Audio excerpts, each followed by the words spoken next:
Más armas, menos crimen. Uf, esa es una de esas frases que de verdad encienden el debate en Estados Unidos, ¿no? Pero a ver, ¿qué dicen realmente los datos que la respaldan? En este análisis, nos vamos a sumergir en las cifras y los argumentos del libro de John R. Locke Jr. para entender bien su perspectiva. Muy bien, vamos a meternos de lleno. Para poder entender el argumento central, primero hay que responder una pregunta que es fundamental y que la propia fuente plantea. ¿Quiénes son en realidad los dueños de armas en Estados Unidos? Conocer ese perfil es, digamos, nuestro punto de partida. Bueno, nuestro recorrido de hoy está bastante claro. Vamos a empezar con una especie de radiografía de quienes poseen armas. Luego vamos a ver qué se esconde detrás de esas cifras.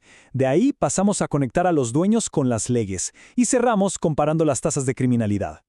Entremos en materia con la primera sección, esa radiografía de la posesión. Vamos a echar un vistazo a las tendencias entre 1988 y 1996, que es un periodo que la fuente identifica como clave para entender todo lo que vino después. A ver, fíjense en este gráfico. Lo que estamos viendo es un aumento bastante considerable en la posesión de armas, esto según encuestas a votantes. Miren, en 1988 un 27.4% decía tener un arma.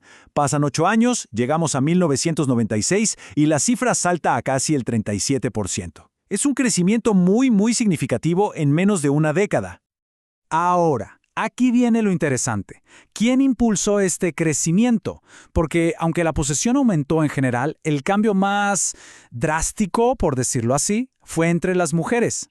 La fuente nos dice que la tenencia de armas entre ellas creció más de un 70% en esos mismos 8 años. Más de un 70%. Entonces, si quisiéramos pintar un retrato del dueño típico de un arma en 1996, según estos datos, ¿cómo sería? Bueno, la fuente lo dibuja más o menos así. Un hombre blanco, que vive en una zona rural, de mediana edad o mayor, republicano conservador y con ingresos medios. Pero, y esto es súper importante, este retrato ya para ese entonces estaba empezando a cambiar.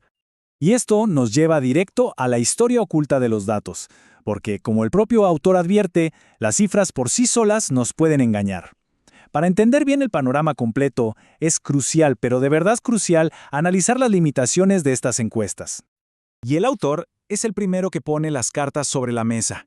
Por ejemplo, las preguntas de las encuestas no siempre fueron las mismas. Hay un posible sesgo si solo consideramos a los votantes. Y, quizá lo más importante, se sospecha que muchísima gente no reporta que tiene armas, sobre todo las mujeres. Incluso años después, encuestas como las de 2004 tuvieron sus propios problemas. Y este punto sobre las mujeres es fundamental. La fuente lo subraya con esta cita directa de Lott. Hay fuertes razones para creer que las mujeres subreportan en gran medida la posesión de armas. Ok, ¿y en qué se basa para hacer una afirmación tan contundente? Pues en una comparación de datos que es muy reveladora.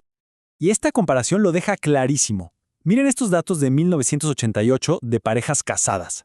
El 47% de los hombres casados dijo tener un arma. Pero de las mujeres casadas, solo el 20% dijo que sí. La diferencia es abismal. Y esto sugiere que la gente podría estar interpretando la pregunta de ser dueño de un arma de formas muy distintas, ¿no? No necesariamente refleja si hay o no un arma en la casa. Bien, vamos a dejar por un momento la demografía y veamos cómo se conecta todo esto con las leyes. En esta tercera sección vamos a pasar de los dueños a las leyes y nos vamos a enfocar en un tipo de legislación muy específico. El concepto clave aquí es el de las leyes shall issue, que se podría traducir como de emisión obligatoria. ¿Qué quiere decir esto exactamente? Es simple. Son leyes que obligan a las autoridades a darte un permiso para portar un arma oculta si cumples con los requisitos objetivos. O sea, si tienes la edad, no tienes antecedentes, etc. Se elimina la parte subjetiva, la opinión del funcionario de turno. Y la adopción de estas leyes se disparó. Fíjense en la cronología. Antes de 1985, apenas 8 estados las tenían. Para 1992 ya eran 18. Y para 2007, bueno, el mapa había cambiado por completo. 39 estados ya aplicaban estas normas. Fue un cambio legislativo masivo en poco más de 20 años. Y ya con este contexto legal llegamos a la sección final, que es como el corazón del argumento del libro. La comparación de las tasas de criminalidad. Aquí es donde se conectan las leyes con las estadísticas de crimen. Entonces, la pregunta del millón es, ¿qué pasa cuando comparamos las cifras de crimen entre los estados que tienen estas leyes shall issue y los que no? La fuente nos presenta una tabla para empezar a responder esto. Y aquí está el punto crucial. Si miramos los datos de 1992, los estados sin estas leyes tenían tasas de crimen violento un 81% más altas y de homicidios un 86% más altas. Ahora, avancemos a 2007. Para entonces, muchísimos más estados habían adoptado estas leyes, y esas diferencias, aunque todavía existían, se habían reducido drásticamente, a un 25% y un 28%. Pero, y esta es una advertencia fundamental que viene del propio autor, hay que tomarse estos números con mucha calma. Él mismo califica esta primera comparación como una mirada muy superficial a los datos. Básicamente nos está diciendo, ojo, no salten a conclusiones, no asuman que una cosa causó la otra. Y esto nos deja con la gran pregunta final. Los datos muestran una correlación, eso es innegable. Pero, ¿son las leyes de armas la causa real de la baja en el crimen? ¿O hay otros factores muchísimo más complejos en juego? Esa es la pregunta que una simple tabla no puede responder, y es precisamente la que mantiene vivo este debate tan intenso.